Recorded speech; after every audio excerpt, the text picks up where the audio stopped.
नमस्कार मित्राणि शुभसन्ध्या। Contract teacher 20-21 संस्कृतविद्यार्थीनां कृते वयम् अद्य पुनः एकं नूतन अभ्यासपत्रम् आनीतवन्तः। अत्र वयम् अद्यापि 30 प्रश्नानाम् अभ्यासं कुर्मः। अद्य ये 30 प्रश्नाः सन्ति ते प्रश्नाः केवलं संस्कृतशिक्षणसन्दर्भे एव अस्ति, न तु अन्यविषये। अतः वयम् अद्य केवलं संस्कृतशिक्षणविषये एव चर्चां कुर्मः। संस्कृतशिक्षणस्य उद्देश्यं, पुनश्च संस्कृतशिक्षणाय यानि यानि भाषाशिक्षणकौशलानि सन्ति तेषां विषये, पुनश्च संस्कृतशिक्षणविधीनां विषये चर्चा, अन्ते मूल्याङ्कनविषये अपि चर्चां कुर्मः। तर्हि आरम्भं कुर्मः। प्रथमप्रश्नः पश्यामः। संस्कृतपठने चरित्रनिर्माणं भवति, अत्र किं प्रमाणं? संस्कृतभाषां पठनेन छात्राणां चरित्रनिर्माणं भवति, ते उत्तमचरित्रवान् भवन्ति। अतः अधोस्तने ये श्लोकाः सन्ति तेषु सुभाषितेषु अथवा सूक्तिषु किं समीचीनं वर्तते? आत्मवत् सर्वभूतानि यः पश्यति सः पण्डितः, पापपुण्य विवेचनं, विद्वान् सर्वत्र पूज्यते, सर्वं मम भवति। ये उत्तरं जानन्ति ते कमेण्ट् बाक्स् मध्ये उत्तरं लिखन्तु। अत्र पश्यन्तु, अन्तिमं विकल्पः अस्ति सर्वं मम अस्ति। एतत्तु किं भवति? स्वार्थपरभावः आगच्छति, अतः अयं विकल्पः तु न भवति। विद्वान् सर्वत्र पूज्यते, एतदपि ज्ञानात्मकवाक्यं भवितुम् अर्हति, किन्तु चरित्रवान् भवितुम् एतद् न भवति। पापपुण्यविवेचनम्, एतद् आध्यात्मिकदृष्ट्या गच्छति, चरित्रदृष्ट्या न आगच्छति, अतः एतदपि न भवति। अतः सम्यक् किम् अत्र भवति? आत्मवत् सर्वभूतानि यः पश्यति सः पण्डितः। अत्यन्तं महत्त्वपूर्णसुभाषितं वर्तते। सम्पूर्णं सुभाषितम् अहं स्थापयामि। मातृवत् परदारेषु परद्रव्याणि लोष्ठवत्, आत्मवत् सर्वभूतानि यः पश्यति सः पण्डितः। अयं सुभाषितः एव, सुभाषितस्य कश्चन अंशः एव तत्र आसीत्। संस्कृतपठनेन उत्तमचरित्रं कथं भवति? अत्र सम्यक् उत्तरं भवति, आत्मवत् सर्वभूतानि यः पश्यति सः पण्डितः। अस्तु, अग्रिमं प्रश्नं प्रति गच्छामः। ओडिशाप्रदेशे माध्यमिकस्तरे संस्कृतं केन रूपेण अध्याप्यते? जानीमः एव, अस्माकम् ओडिशाप्रदेशे संस्कृतं कया भाषया वयं पठामः? तृतीयभाषारूपेण एव वयं संस्कृतं पठामः। उत्कलसर्वकार अर्थात् उत्कलस्तरीयविद्यालयानां विषये अस्ति, अतः किञ्चित् अत्र स्पष्टतां करोमि। माध्यमिक इत्युक्ते षष्ठी, सप्तमी, अष्टमी इति माध्यमिकस्तरः भवति। प्राथमिकस्तरः प्रथमकक्षातः पञ्चमी पर्यन्तं, षष्ठी, सप्तमी, अष्टमी माध्यमिक, नवमी, दशमी उपरिस्तरकक्षा भवन्ति। उच्चमाध्यमिक इति आगच्छति। हाँ, माध्यमिकस्तरे संस्कृतशिक्षा। अत्र पश्यन्तु, इतः पूर्वं किम् आसीत्? तृतीयभाषारूपेण अस्माकं माध्यमिकस्तरे संस्कृतपाठनं भवति, वयं सर्वे जानीमः। शिक्षकाणाम् अर्थात् शिक्षाशास्त्रिविभागः प्रारम्भिकसमये 80-90-तमवर्षे अर्थात् 1980-तमवर्षे पुरीस्थसदाशिवपरिसरे शिक्षकाणां प्रशिक्षणम्, अर्थात् यद् वयं वदामः आङ्ग्लभाषया BEd इति, यद् वयं BEd इति वदामः, सा व्यवस्था केवलं 80-90-तमवर्षे सदाशिवपरिसरे आसीत्, यत् पुर्याम् एव अस्ति। तदनु पुनश्च सा व्यवस्था, संस्कृतशिक्षका नाम संस्कृत अध्यापनव्यवस्था पुनः जगन्नाथविश्वविद्यालये अपि प्रारब्धा। तदनु 2010-तमवर्षे अर्थात् 10-2000-तमवर्षे षष्ठकक्षातः संस्कृतम् अनिवार्यरूपेण सप्तमीकक्षापर्यन्तं, षष्ठतः सप्तमी वर्षद्वयं केवलं संस्कृतम् अनिवार्यरूपेण अस्माकम् उत्कलस्तरे उत्कलीयविद्यालये शिक्षकाः पाठितवन्तः। इत्युक्ते पाठनाय व्यवस्था प्रारब्धा। केवलं षष्ठी, सप्तमी कक्षायाः छात्राणां कृते किं तत्र संस्कृतम् अनिवार्यविषयरूपेण पाठनाय व्यवस्था तत्र प्रारब्धा। अनन्तरं प्रश्नः भवितुम् अर्हति, उत्कलीयस्तरे षष्ठीकक्षातः कदा संस्कृतं प्रारब्धं? तदा वयं लेखितुम् अर्हामः 2010-तमवर्षे षष्ठीकक्षातः संस्कृतम् अनिवार्यविषयरूपेण पाठनम् आरब्धं। किन्तु तदा शिक्षकाणाम् अभावः आसीत्, अतः 2013-तमवर्षे जगन्नाथविश्वविद्यालये किम् अभवत्? शिक्षकाणां प्रशिक्षणाय अपि तत्र व्यवस्था अपि प्रारब्धा। अतः अयं कश्चन अत्यन्तपरीक्षोपयोगी भागः भवति, अतः वयं सर्वे एतदुपरि किञ्चित् ध्यानं दद्मः। अग्रिमं प्रति गच्छामः। कस्य कौशलस्य बुद्धिनिमित्तं माण्टेसरी विधिः प्रयुज्यते? यद् अस्माकं भाषाशिक्षणाय चत्वारि कौशलानि सन्ति, चत्वारि कौशलेषु कस्य कौशलस्य ज्ञानाय अथवा वृद्धिनिमित्तं वयं माण्टेसरी इति पद्धत्याः प्रयोगं कुर्मः। लेखन, पठन, भाषण, श्रवण, चत्वारः विकल्पाः सन्ति। ये सम्यक् उत्तरं जानन्ति कामेण्ट् बाक्स् मध्ये अपि लिखन्तु। हाँ, माण्टेसरी विधिः चलति केवलं लेखनकौशलस्य वृद्धिनिमित्तं। वयं सर्वे जानीमः माण्टेसरी विध्याः प्रयोगः भवति लेखनकौशलसन्दर्भे। माण्टेसरी विधिविषये सामान्यरूपेण वदामि। लेखनशिक्षणे नेत्रयोः, कर्णयोः, हस्तयोः च प्रशिक्षणं बलम् अददात्। अर्थात् माण्टेसरी विधिद्वारा ये छात्राः भवन्ति ते नेत्र, कर्ण, पुनः हस्तयोः सर्वत्र तेषां कार्यं चलति इति माण्टेसरी विधिः वदति। लेखनसन्दर्भात् अस्ति, सुलेखसन्दर्भात् प्रश्नाः भवितुम् अर्हन्ति। सुलेखः त्रिविधः वर्तन्ते, यथा अनुलेखः, प्रतिलेखः, पुनश्च श्रुतलेखः। अनुलेखः अर्थात् अनुकरणं कृत्वा यः लिखति तथैव अनुलेखः भवति। प्रतिलेखः शिक्षकः कृष्णफलके अथवा खातिकायां यद् लिखति तद् अनुकरणं तस्य अधोभागे एव लिखति यद् लिखति तदेव प्रतिलेखः इति उच्यते। श्रुतलेखः श्रुत्वा लिखति यत् तदेव श्रुतलेखः इति भवति। अग्रिमः प्रश्नः, का एका मनोविज्ञानी पद्धति? मनोविज्ञानी पद्धतिविषये किञ्चित् स्पष्टतां करोमि। मनोविज्ञानी इति बहुत्र आगच्छति। यथा कदाचित् प्रश्नः भवति चेत् कदाचित् तत्रापि संशयः छात्राणां भवति। आरोहपद्धति, अवरोहपद्धति, उभयोर्मध्ये मनोविज्ञानी का न आरोहपद्धति। खण्डान्वयपद्धति, दण्डान्वयपद्धति, उभयोः मध्ये मनोविज्ञानी पद्धति का इत्युक्ते एवमपि प्रश्नः भवति। अतः अत्र भवति खण्डान्वयपद्धतिः, मनोविज्ञानी पद्धति। अतः मनोविज्ञानी अर्थात् यत् छात्राणां रुचिकरपद्धतिः भवति तदेव मनोविज्ञानी पद्धतिः इति वक्तुम् अर्हामः। अतः निम्नोक्तेषु ये पद्धतयः सन्ति तेषु कः मनोविज्ञानी पद्धतिः इति? परम्परापद्धतिः वा गुरुकुलपद्धतिः, वार्तालापपद्धतिः, अवरोहपद्धतिः अथवा व्याकरण अनुवादपद्धतिः? उत्तरं ये जानन्ति कामेण्ट् बाक्स् मध्ये लेखितुम् अर्हन्ति। का एका मनोविज्ञानिकी पद्धतिः? अत्र सम्यक् उत्तरं भवति। बहु डिफिकल्ट् प्रश्नः एव अस्ति। अत्र सम्यक् उत्तरं भवति व्याकरण अनुवादपद्धतिः। व्याकरण अनुवादपद्धतिः एव मनोविज्ञानी पद्धतिः नाम्ना प्रसिद्धा। व्याकरण अनुवादपद्धतिविषये सामान्यरूपेण चर्चां कुर्मः। व्याकरण अनुवादपद्धतिः प्रारम्भिकसमये भारते डॉक्टर रामकृष्णगोपाल भण्डारकर महोदय एतस्य विधेः प्रारम्भं करोति। अनन्तरं सः किं स्थापयति? अनन्तरं किं भवति? स्वस्य विभिन्नेषु विद्यालयेषु एतस्याः पद्धत्याः एव प्रचलनं भवति। यतोहि अस्याः पद्धत्याः प्रारम्भः भारते डॉक्टर गोपालकृष्ण भण्डारकर महोदय करोति। अतः तस्य नाम्ना एव इयं पद्धतिः भण्डारकर पद्धतिः नाम्ना अपि भारते प्रसिद्धा जाता। अस्माकम् अनुवादपद्धतिः चतुर्षु भागेषु विभक्तः। मातृभाषानुवादः, पुस्तकानुवादः, दुभाषी अनुवादः, तुलना एवं अनुवादविधिश्च। अतः कदाचित् परीक्षायां प्रश्नः भवितुम् अर्हति अनुवादपद्धतिः वा अनुवादविधिः कतिषु भागेषु विभक्तः? तत्र उत्तरं वयं लेखितुम् अर्हामः चतुर्षु भागेषु विभक्तः इति। अग्रिमः प्रश्नः, संस्कृतं पालिप्राकृतभाषाणाम् एकमेव। अग्रिमः प्रश्नः अस्ति, संस्कृतभाषा पालिप्राकृतभाषाणाम् एकमेव मूलम् अस्ति इति के वदन्ति? संस्कृतभाषा सर्वासां भाषाणां जननी अथवा पालिप्राकृतभाषाणां जननी इति के वदन्ति? ऐतिहासिकभाषावैज्ञानिकः अथवा प्रायोगिकभाषावैज्ञानिकः, वाक्यवैज्ञानिकः, संरचनात्मकभाषावैज्ञानिकः? सर्वत्र एव भाषावैज्ञानिकाः सन्ति। वाक्यवैज्ञानिकः एव एकत्र नास्ति। अतः तृतीयविकल्पः भवितुं न अर्हति। अतः प्रथमत्रयविकल्पान् एव वयं पश्यामः। ABCD मध्ये ये उत्तरं जानन्ति ते वक्तुम् अर्हन्ति। संस्कृतं पालिप्राकृतभाषाणाम् एकमेव मूलम् अस्ति इति के वदन्ति? ये उत्तरं जानन्ति कामेण्ट् बाक्स् मध्ये लिखितुम् अर्हन्ति।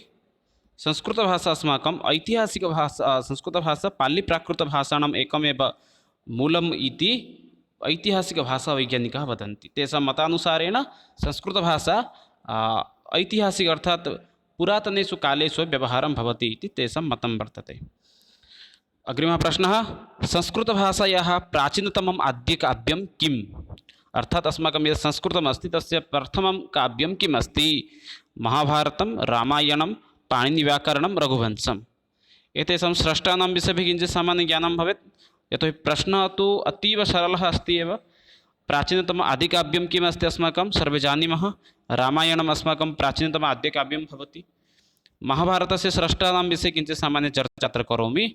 महाभारतं जानीमः, महाभारतस्य रचयिता महर्षिव्यासदेवः। अग्रिमः रामायणं महर्षिवाल्मीकि। पाणिनीयव्याकरणं पाणिनिरचितव्याकरणम् एतस्य रचयिता महर्षिपाणिनि। पुस्तकस्य नाम इतोपि भवितुम् अर्हति अष्टाध्यायी इति। अग्रे अस्ति रघुवंशकाव्ये रामस्य चरित्रविषये अत्र वर्णितम् अस्ति। रघुकुलविषये एव अधिकाधिकः वर्णितः अस्ति। एतस्य रचयिता कालिदासः। अग्रिमं प्रश्नं प्रति गच्छामः। अग्रिमप्रश्नः अस्ति द्वयोः मनुष्ययोः मध्ये परस्परम् अवगहनाय भावग्रहणाय भावविनिमयाय च कस्याः आवश्यकता अस्ति। अत्यन्तसरलः प्रश्नः। ध्वनेः, व्यक्तेः, भाषायाः, शिक्षायाः। जानीमः वयं सर्वे भावविनिमय अथवा भाव आदानप्रदानाय भाषा एव सर्व उत्कृष्टा भवति। भाषाद्वारा एव वयं सर्वमेव सर्वदा सदा सर्वदा अपि अस्माकं भावानाम् आदानप्रदानं कुर्मः। भाषा अस्ति, भाषा तु अस्माकं वयं सर्वे जानीमः प्रायः मुख्यतः भाषा त्रिषु भागेषु विभक्तः। लिखितभाषा, मौखिकभाषा, साङ्केतिकभाषा। किन्तु मुख्यतः लिखितमौखिकभाषायाः प्रयोगः सर्वत्र भवति। अग्रिमः प्रश्नः कः उपयुक्तः मनोवैज्ञानिकः क्रमः। मनोवैज्ञानिक अर्थात् भाषाशिक्षणाय मनोवैज्ञानिकक्रमः कः। विकल्पाः सन्ति श्रवणं, भाषणं, लेखनं, वाचनं। श्रवणं, भाषणं, लेखनं, पठनं। श्रवणं, भाषणं, पठनं, वाचनं। श्रवणं, भाषणं, पठनं, लेखनं। सम्यक् क्रमः भवति। भाषाशिक्षणे प्रारम्भिकसमये जानीमः कानि कौशलानि सन्ति। श्रवणं, भाषणं, पठनं, लेखनम्। एते चत्वारि कौशलानि एव भाषाशिक्षणाय प्रचलितानि सन्ति सर्वत्र। अतः पश्यन्तु अत्र एते चत्वारः कुत्र सन्ति। यत्र श्रवणं, भाषणं, पठनं, लेखनं भवेत्। अन्तिमे एव अस्ति श्रवणं, भाषणं, पठनं, लेखनम्। अतः अत्र सम्यक् उत्तरं भवति अन्तिमविकल्पः एव श्रवणं, भाषणं, पठनं, लेखनम् इति। अस्तु, अग्रिमं सोपानं प्रति अग्रिमं प्रश्नं प्रति गच्छामः। भाषाकौशलेषु कठिनतमकौशलं किम्। यद् वयं भाषां यदा पाठयामः तदा सर्वाधिककठिनतमकौशलं किम् अस्ति। भाषाशिक्षणाय सर्वोत्तमकठिनतमकौशलं भवति लेखनं। लेखनं किम् अस्ति। भाषाशिक्षणाय सर्वाधिककठिनकौशलम् एव वर्तते। यतोहि श्रवणं प्रारम्भिकसमये आगच्छति, द्वितीय भाषणं, तृतीये पठनम्, अन्तिमे चतुर्थम्। अतः सर्वाधिककठिनकौशलम् एव भवति लेखनकौशलं। लेखनकौशलस्य विकासे एव कदाचित् अधिकसमयः गच्छति। अग्रिमं प्रश्नं प्रति गच्छामः। विदेशीयभाषाणाम् अध्यापनाय व्याकरण अनुवादपद्धतिः समुद्धृता। अर्थात् विदेशीभाषाणाम् अध्यापननिमित्तं कुत्र, कस्मिन् प्रदेशे, कस्मिन् महादेशे प्रारम्भिकसमये अनुवादपद्धत्याः आरम्भः जातः। व्याकरण अनुवाद कुत्रचित् पृच्छति अथवा कुत्रचित् किं पृच्छति, भण्डारकरपद्धतिः। भण्डारकरपद्धतिः आगच्छति चेत् केवलं तत् भारतीयसन्दर्भे एव भवति। किन्तु व्याकरण अनुवादपद्धतिः एवं पृच्छति चेत् कदाचित् सः प्रश्नः बहिस्तात् भवितुम् अर्हति। अतः विदेशीभाषाणाम् अध्यापनाय व्याकरण अनुवादपद्धतिः समुद्धृता। कस्मात् प्रदेशात् अथवा कस्मात् देशात् एषा पद्धतिः समुद्धृता। यूरोपीयदेशेषु, भारतेषु, अमेरिकायाम् उत्कले प्रारम्भिकसमये कुत्र व्याकरण अनुवादपद्धतिः समुद्धृता, प्रारम्भः जातः। अत्र उत्कले इति अपि अन्तिमविकल्पः अस्ति। अत्र समीचीनम् उत्तरं भवति यूरोपीयदेशेषु। प्रारम्भिकसमये विदेशीभाषाणां पाठनाय यूरोपीयदेशेषु व्याकरण अनुवादपद्धत्याः एव प्रारम्भं भवति। अनन्तरं इयं पद्धतिः विश्वं सर्वत्र एव प्रचलति।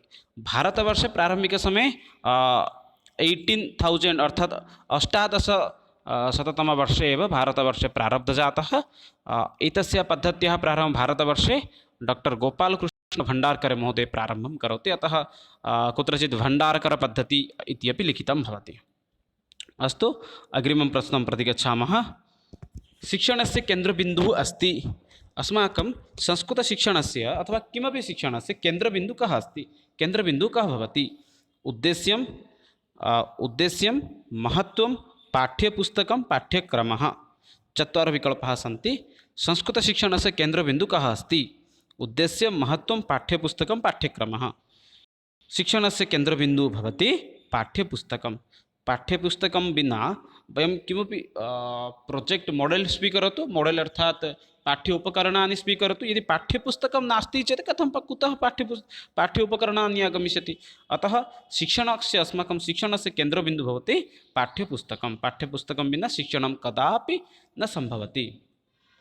अग्रिमः प्रश्नः, विद्यालये शिक्षकात् शिशुगीतानि, अभिनयगीतानि, पुनश्च विभिन्नः कथाः श्लोकाः छात्राणां ज्ञानं किं ज्ञानं वर्धयति। नाम विद्यालये शिक्षकः यत् शिशुगीतं गायति अथवा यत् अभिनयं गीतं श्रावयति, पुनश्च विभिन्न उपदेशात्मककथाः श्रावयति, अनेन प्रकारेण छात्राणां कीदृशज्ञानस्य वर्धनं भवति। पठनं, श्रवणं, भाषणं, लेखनम् इत्यादि श्रुत्वा तस्य कस्मिन् क्षेत्रे विकासः भवति। अत्यन्तः सरलः प्रश्नः। ये उत्तरं जानन्ति ते कमेण्ट् बाक्स् मध्ये लिखितुम् अर्हन्ति। पठनं, श्रवणं, भाषणं, लेखनम् इति। अत्र सम्यक् विकल्पः भवति अनया छात्रस्य, नाम एतैः छात्रस्य किं भवति, श्रवणशक्तेः विकासः भवति। सः गुरुमुखात् कथां शृणोति, पुनश्च अभिनयगीतानि शृणोति, अनेन प्रकारेण तस्य श्रवणशक्तेः विकासः भवति। अग्रिमं प्रश्नं प्रति गच्छामः। कदा आरभ्य अस्माकं देशे प्रत्यक्षपद्धत्याः प्रामुख्यं समागतं। पूर्वम् अस्माकं देशे प्रत्यक्षपद्धत्या पाठनं न आसीत्, किन्तु इंग्रेज जनाः यदा आगतवन्तः, आङ्ग्लजनाः यदा आगतवन्तः, तदा किं भवति, अस्माकं देशे प्रत्यक्षपद्धत्याः किं प्रामुख्यम् आगच्छति। तदा पूर्वं तथा न आसीत्। प्राचीनकाले किम् आसीत्, रटनप्रक्रिया आसीत्। तत्र किं भवति स्म, छात्राः रटनं कृत्वा विद्यालयं गच्छन्ति स्म, केचन अपि भयेन अपि न गतवन्तः। किन्तु यदा आङ्ग्लय्याः अर्थात् आङ्ग्लजनाः अस्माकं देशं प्रति आगच्छन्ति, तदा किं भवति, भारते प्रत्यक्षपद्धत्याः परिपालनं भवति। आर्यजुग बौद्धजुग पारम्परिक किं सन्दर्भात् एव अस्ति, किन्तु आङ्ग्लजनानाम् आगमनात् परं ते भारते नै प्रारम्भिकसमये जापान् देशे एव ते प्रारम्भं कुर्वन्ति, अनन्तरं भारतदेशे अपि एतस्य प्रत्यक्षपद्धत्याः अपि प्रयोगं कुर्वन्ति। अग्रिमः प्रश्नः अस्ति, यदा कक्षायां प्रत्यक्षपद्धत्याम् अध्यापनं प्रचलति तदा अधस्तनेषु किं न भवति। प्रत्यक्षपद्धत्या यदा पाठनं भवति तस्मिन् समये किं किं न भवति। उदाहरणानि वदामि। संस्कृतं यदि संस्कृतेन पाठयामः तर्हि अस्माकं किं न भवति। छात्राणां समाधानानि स्वमातृभाषया स्युः, कक्षायाः परिवेशः संस्कृतमयः स्युः, आरम्भात् आरभ्य अन्तपर्यन्तं संस्कृतभाषया एव अध्यापनं स्यात्, अथवा कक्षायाम् अध्यापके छात्रै अपि संस्कृतभाषा व्यवहृता स्यात्। अर्थात् चत्वारः विकल्पाः सन्ति। चत्वारः विकल्पे ये सम्यक् उत्तरम् इति चिन्तयन्ति ते कमेण्ट् बाक्स् मध्ये लिखितुम् अर्हन्ति। द्वितीयविकल्पं तु उक्तवान्, कक्षापरिवेशः संस्कृतेन भवति, अतः यतः छात्रः संस्कृतेन वदति, शिक्षकः अपि संस्कृतेन वदति, अतः सम्पूर्णकक्षा संस्कृतयुक्तमेव भवति। आरभ्यात् आरभ्य अन्तपर्यन्तं संस्कृतभाषया अर्थात् कक्षायाः आरम्भतः अन्तिमपर्यन्तं सर्वदा संस्कृतभाषायाः व्यवहारः भवति। कक्षायाः अध्यापकै छात्रै अपि संस्कृतभाषा व्यवहृतुं स्यात्। अतः अन्तिमत्रयः विकल्पाः ये भवन्तः पश्यन्ति यत् तत्सर्वं प्रत्यक्षपद्धत्याः एव गुणाः सन्ति, किन्तु अन्ते यदस्ति छात्राणां समाधानं स्वमातृभाषायां भवति तत् अशुद्धम् अस्ति। अतः अत्र सम्यक् उत्तरं भवति प्रथमः विकल्पः इति। प्रत्यक्षपद्धत्यां प्रत्येक अंशः अपि संस्कृतेन चलति, तत्र मातृभाषा प्रयोगः एव न भवति। अग्रिमं सोपानं प्रति गच्छामः। अग्रिमः प्रश्नः अस्ति, अधस्तनेषु कः आरोहपद्धत्याः गुणः न भवति। आरोहपद्धति वयं व्याकरणपाठनाय एव आरोहपद्धत्याः प्रयोगं कुर्मः, जानीमः। आरोहपद्धति पुनश्च अवरोहपद्धति, पद्धतिद्वयं व्याकरणपाठनाय एव चलति। अतः अधस्तनेषु कः आरोहपद्धत्याः गुणः न भवति। चत्वारः विकल्पाः सन्ति। प्रथमविकल्पः, अनया छात्राः व्याकरण अध्ययने अभिरुचिं प्रदर्शयन्ति। द्वितीयविकल्पः, छात्राः सूत्राणि सूत्रार्थानि च स्वयं जानीयुः। अध्यापकानां कृते अधिकं सुगमं भवति। उदाहरणानि आधारीकृत्य व्याकरण अध्यापनं प्रचलेत्। चत्वारः विकल्पाः सन्ति। ये सम्यक् उत्तरं जानन्ति ते वक्तुम् अर्हन्ति। पुनरेकवारं वदामि। प्रथमविकल्पः अस्ति व्याकरणपठने छात्राः इच्छां प्रकटयन्ति। द्वितीयः अनया पद्धत्या किं भवति, छात्राः सूत्रस्य अर्थम् उभयं स्वयं जानन्ति। अध्यापकस्य कृते सरलः भवति वा अथवा उदाहरणानि आधारीकृत्य व्याकरण अध्यापनं प्रचलति। एतेषु गुणः कः नः, सम्यक् उत्तरं ये जानन्ति कामेण्ट् बाक्स् मध्ये लिखितुम् अर्हन्ति। अत्र सम्यक् विकल्पः भवति तृतीयविकल्पः। अध्यापकानां कृते किं भवति, सुगमं न भवति। आरोहपद्धत्यां किं भवति, प्रारम्भिकसमये उदाहरणं भवति, अनन्तरं निरीक्षणं, नियमनिर्धारणम्, अन्ते मूल्याङ्कनं भवति। अतः उदाहरणानां सङ्ग्रहः कदाचित् बहु कष्टदायकं भवति। सूत्रस्य पाठनं, नियमानां पाठनं सरलमस्ति, किन्तु उदाहरणानि वारं वारं स्थापनीयं, कदाचित् कष्टदायकं भवति। अतः अत्र सम्यक् विकल्पः भवति अध्यापकानां कृते सुगमं भवति इति। अत्र अशुद्धं भवति, आरोहपद्धत्याः गुणः न भवति। अध्यापकानां कृते बहु कष्टं भवति, आरोहपद्धत्याः उदाहरणानां सङ्ग्रहः, तेषां निरीक्षणं, पुनः तत्सर्वम् उपस्थापनं कष्टदायकं भवति। अतः सम्यक् विकल्पः अध्यापकानां कृते अधिकं सुगमं न भवति। छात्राणां बुद्धिः, अभिरुचयः, आसक्तयः, वैखर्यः सङ्गीतप्रवर्तनानां च कृते सन्निहिताः सन्ति।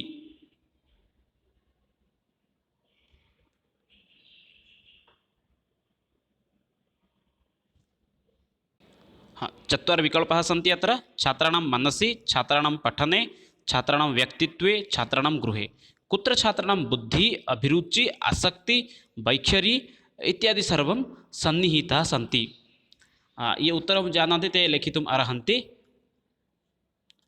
अत्र सम्यक् कुत्र एतेषां छात्राणाम् एतत् सर्वं सन्निहितं भवति, छात्राणां व्यक्तित्वे एव एते सर्वे एव सन्निहितानि सन्ति। अग्रिमः विकल्पः, अवरोहपद्धत्यां प्रथमं सोपानं किं भवति।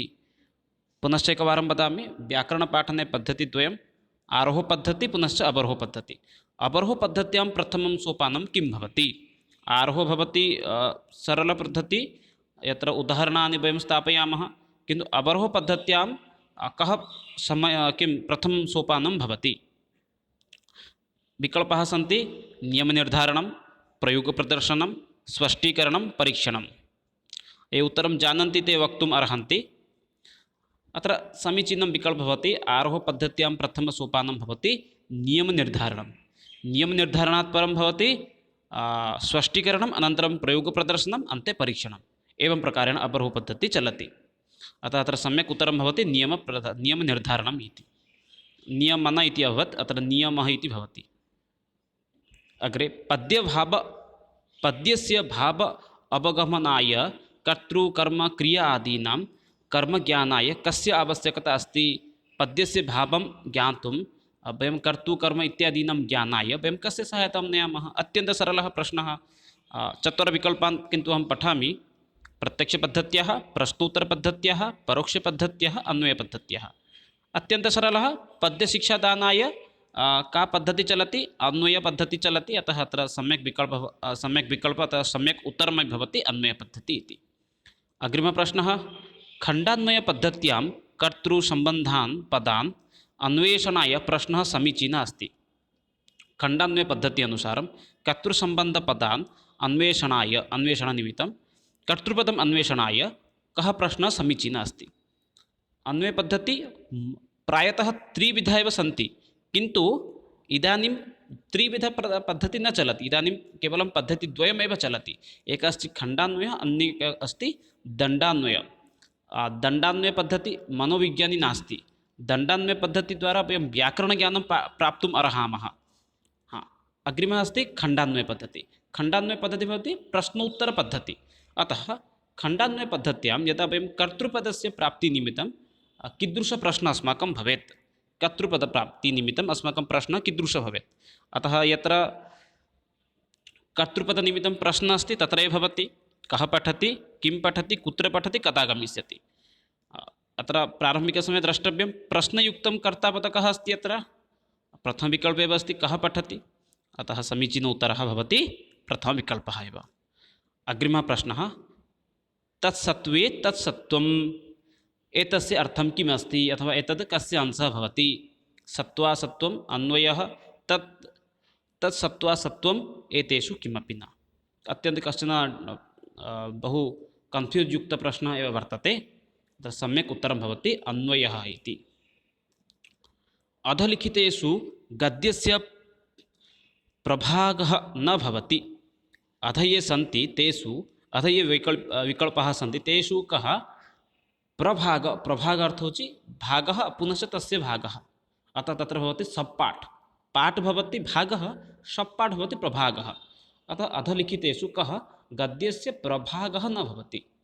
अस्माकं संस्कृतगद्यः मुख्यतः त्रिषु भागेषु विभक्तः अस्ति। प्रभागः एकमस्ति वैदिकसाहित्यम्, अनन्तरम् आगच्छति पौराणिकसाहित्यं, पुनश्च आगच्छति शास्त्रीयसाहित्यं। वैदिकसाहित्ये वेदाः, उपनिषदाः, आरण्यकानि एतानि सर्वाणि सन्ति वैदिकसाहित्ये। पौराणिकसाहित्ये पुराणानि इत्यादि एव तत्र सन्निहितानि सन्ति। शास्त्रीयसाहित्ये अर्थशास्त्रं, कौटिल्यस्य अर्थशास्त्रं भवतु, कालिदासस्य कृतयः भवन्तु, भासस्य कृतयः भवन्तु, एते सर्वे शास्त्रीयगद्यसाहित्ये आगच्छति। किन्तु संस्कृतगद्यपद्यसाहित्यम् अत्र अशुद्धविकल्पः भवति। अतः अत्र समीचीनम् उत्तरं भवति चतुर्थविकल्पः एव संस्कृतगद्यपद्यसाहित्यम् इति। यतोहि एते त्रयः एव, एते त्रयः वैदिकगद्यसाहित्ये, पौराणिकगद्यसाहित्ये, शास्त्रीयगद्यसाहित्ये, एते त्रयः एव प्रभागाः सन्ति गद्यसाहित्यस्य। अग्रिमं प्रश्नं प्रति गच्छामः। कः प्रस्तावनायाः एकः अंशः न भवति? प्रस्तावनाकौशलं जानीमः वयं। प्रस्तावनाकौशले अंशः नास्ति इति च पृच्छति। शिक्षणाय पञ्चपद्धतिः चलति अस्माकं भारते इति न, सर्वत्र प्रायतः चलति पञ्चपद्धतिः। पञ्चपद्धतिः अनुसारं प्रारम्भिककौशलं भवति प्रस्तावनाकौशलं। प्रस्तावनं भवति। प्रस्तावना समये वयं किं कुर्मः? विषयस्य उपस्थापनं भवति। तत्र वयं किं कुर्मः? विषयस्य उद्देश्यं किम् अस्ति, एतद् सन्दर्भपठनस्य कः अभिप्रायः अस्ति तदपि वदामः।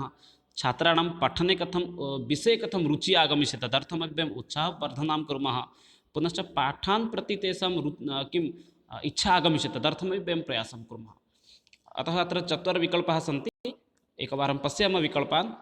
प्रस्तावनायाः एकः अंशः कः न भवति? अनुकरणवाचनम्, उद्देश्यकथनम्, उत्साहवर्धनं, पाठान्मुखीकरणं।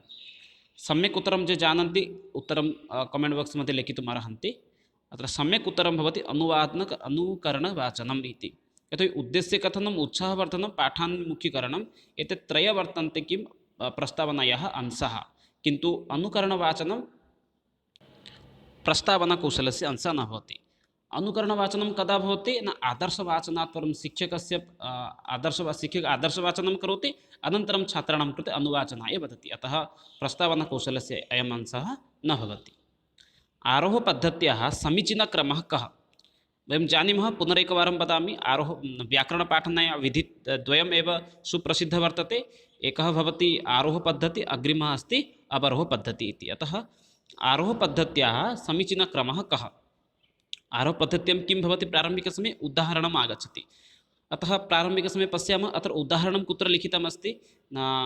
द्वितीयविकल्पे, चतुर्थविकल्पे उदाहरणम् इति लिखितम् अस्ति। अतः प्रथमः तृतीयः भवितुं न अर्हति। अनन्तरं किं भवति? अन्तिमं विकल्पं पश्यन्तु। अन्तिमसोपानं किं भवति? परीक्षणम् इति। अतः परीक्षणं कुत्र अस्ति पश्यन्तु। द्वितीये, चतुर्थे अस्ति परीक्षणम्। अतः अत्र सम्यक् उत्तरं भवति डी। यतोहि आरोहपद्धत्यां चत्वारि सोपानानि सन्ति। प्रारम्भिकसमये उदाहरणम्, अनन्तरम् उदाहरणस्य निरीक्षणं भवति, तृतीये सः नियमान् सूचयति, चतुर्थे परीक्षणं करोति। अतः अत्र सम्यक् उत्तरं भवति आप्शन् डी। अग्रिमं प्रश्नं प्रति गच्छामः। गद्यशिक्षणे का पद्धतिः न स्वीकरणीया? गद्यं यदा पाठयामः तदा कां पद्धतिं वयं न स्वीकुर्मः? परम्परागतपद्धतिः, अन्वयपद्धतिः, कथाकथनपद्धतिः, आधुनिकीपद्धतिः। गद्यशिक्षणाय बहवः विधयः सन्ति। यथा प्राचीनकाले परम्परागत, प्रश्नोत्तरात्मक, कथाकथनात्मक, एवं प्रकारेण विधयः वर्तन्ते।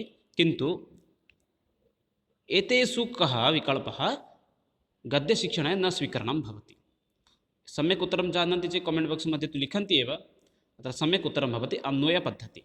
अन्वयपद्धतिद्वारा वयं पद्यं पाठयामः, पद्यं वयं गद्यरूपेण स्थापयामः। अतः अत्र समीचीनविकल्पः भवति अन्वयपद्धतिः। यतोहि अन्वयपद्धतिद्वारा गद्यशिक्षणं न चलति, पद्यशिक्षणं चलति। कविभिः काव्यस्य परिभाषा लक्षणानि च उक्तानि।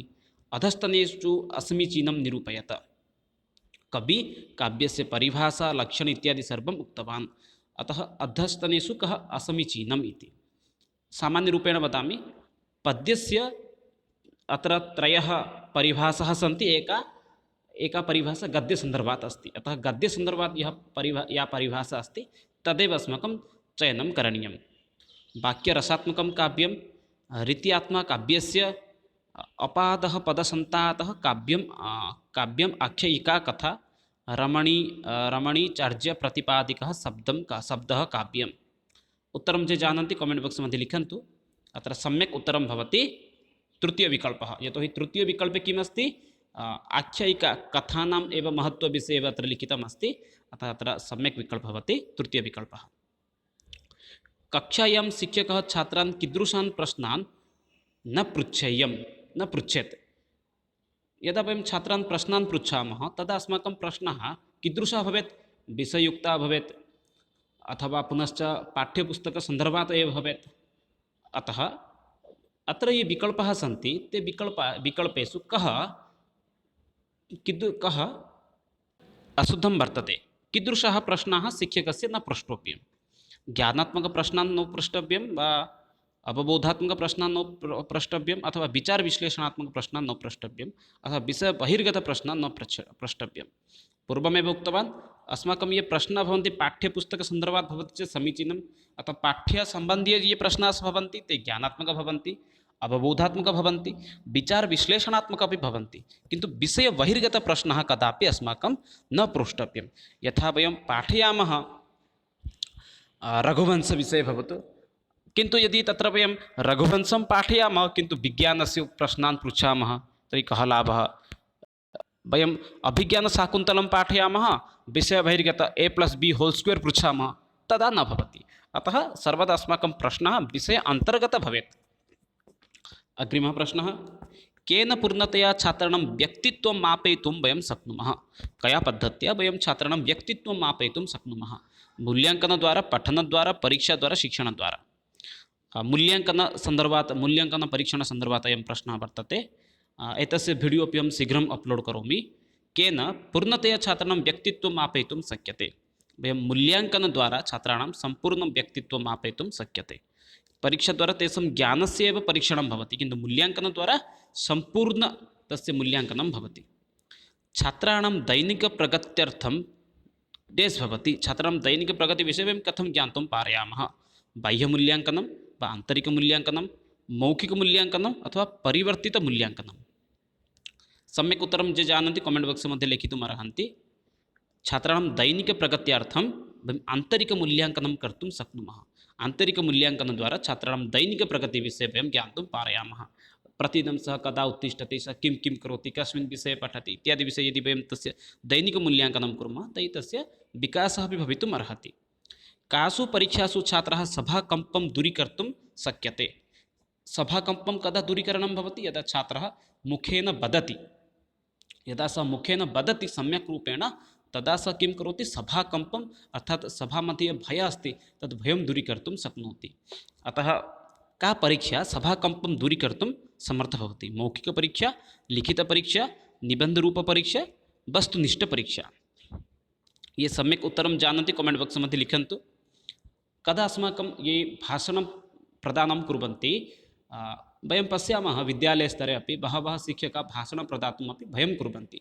तस्य कारणं किं, सभामध्ये कदाचित् कुत्रचित् अशुद्धतां भवति चेत् समस्या भवति, एवं तेषां चिन्तने भवति। किन्तु ये मौखिकरूपेण वदन्ति, मौखिके ये वाचने ये समर्थाः भवन्ति, ते कुत्रचित् अपि गत्वा वक्तुम् अर्हन्ति। अतः अत्र सम्यक् विकल्पः भवति मौखिकपरीक्षासु। यः मौखिक इण्टर्व्यू मध्ये यः गच्छति तस्य सभाकम्पदूरीकरणक्षमता अपि वर्धनं भवति। किन्तु अन्तिमत्रयविकल्पः पश्यन्तु, लिखितपरीक्षा, लेखनं चलति, निबन्धः अपि लिखितपरीक्षायाः अंशः, वस्तुनिष्ठ अपि लिखितपरीक्षायाः अंशः। अतः सम्यक् विकल्पः अत्र भवति मौखिकपरीक्षा। यः मौखिकपरीक्षां दत्वा आगच्छति सः सभाकम्पं दूरीकर्तुं समर्थः भवति। का परीक्षा उत्तीर्णताविषये मूर्धन्यस्थानं लभ्यते। का परीक्षा किं करोति, सम्पूर्ण उत्तीर्णताविषये मूर्धन्यस्थानं उच्चतरस्थानम् एव ग्रहीतुम् अर्हति। मौखिकपरीक्षा, शलाकापरीक्षा, वस्तुनिष्ठपरीक्षा, लिखितनिबन्धपरीक्षा। एतासु का एव उत्तीर्णताविषये मूर्धन्यर्थ उच्चतमस्थानं ग्रहीतुम् अर्हति। सम्यक् विकल्पः अत्र भवति लिखितनिबन्धपरीक्षा। लिखितनिबन्धपरीक्षाद्वारा छात्राणाम् उत्तीर्णताविषये वयं सम्यक् मापनं कर्तुं शक्नुमः। अन्यथा मौखिकपरीक्षायां केचन तत्र विषयाः अपि मौखिकरूपेण पृच्छामः, कदाचित् तस्य कथने सः भयं करोति, अतः सः मौखिकपरीक्षां वक्तुं न समर्थः भवति, अतः सः तस्य मूल्याङ्कनं कर्तुं वयं न पारयामः, अतः अयं विकल्पः न भवति। शलाकापरीक्षा मौखिकपरीक्षायाः एव अंशः अस्ति, कदाचित् सः विषयं जानाति किन्तु उपस्थापनं न जानाति, अतः अत्रापि समस्या भवति। वस्तुनिष्ठपरीक्षायां कदाचित् सः एकमेकं चयनं कृत्वा ददाति, अनया परीक्षया अपि छात्राणाम् उत्तीर्णताविषये वयं सम्यक् रूपेण मूल्याङ्कनं कर्तुं न शक्नुमः, अत्र अयं विकल्पः अपि न भवति।